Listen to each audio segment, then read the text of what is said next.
চোখের পানি ছেড়ে আল্লাহর কাছে চান, সব তিনি দিয়ে দিতে পারেন। চিল্লায় বলেন ঠিক কিনা? গোটা বিশ্বের সবাই, আমাদের যার যা লাগবে সব যদি আল্লাহর কাছে চাই, আল্লাহ যদি সবাইকে সবকিছু দিয়ে দেয়, আল্লাহ বলে আমার ক্ষমতার 1 ইঞ্চিও কমবে না। চিল্লায় বলেন ঠিক কিনা?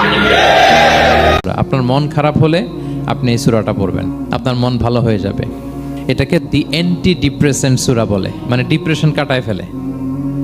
আমাদের এরকম অনেক সময় হয় না যে হতাশ, দেয়ালে পিঠ ঠেকে গেছে, কোনো বের হওয়ার রাস্তা নাই, কই যাব, কোথাও সফলতা নাই, সবাই আমাকে ভুল বুঝতেছে, এরকম মাঝে মাঝে হয় না? আমাদের সবার লাইফে আপস অ্যান্ড ডাউনস আছে। আপনি যখন ভারাক্রান্ত হবেন, কষ্টে থাকবেন, এই সূরাটা পড়বেন, দেখবেন যে আপনার ডিপ্রেশন দূর হয়ে গেছে। তো আল্লাহর হাবিব সাল্লাল্লাহু আলাইহি ওয়াসাল্লাম যখন এরকম ভারাক্রান্ত ছিলেন, চিন্তিত ছিলেন, তখন আল্লাহর হাবিব সাল্লাল্লাহু আলাইহি সাল্লামকে চিন্তামুক্ত করবার জন্য আল্লাহ তাআলা এই চমৎকার সূরাটি নাজিল করেছেন।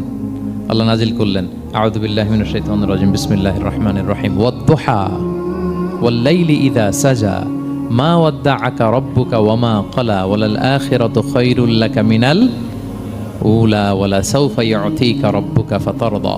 দেরি করে ইফতার করা নিষিদ্ধ। আজানের জন্য বসে থাকবেন না, সময় দেখবেন। স্থানীয় সময় যখন সূর্যাস্ত হওয়া মাত্রই বিসমিল্লাহ, খেজুর খেয়ে ফেলবো, পারবেন তো? নাকি দেরি করবেন? ইহুদিরা দেরি করে ইফতার করে। লা ইয়াজালুন নাসু আলা খাইরিন মা আজ্জালুল ফিতরা। বিশ্বনবী বলেছেন, এই উম্মত যতদিন আগে আগে ইফতার করবে, এই উম্মতের কপাল থেকে কল্যাণ কেউ ছিনিয়ে নিতে পারবে না। চিল্লায় বলেন ঠিক কিনা?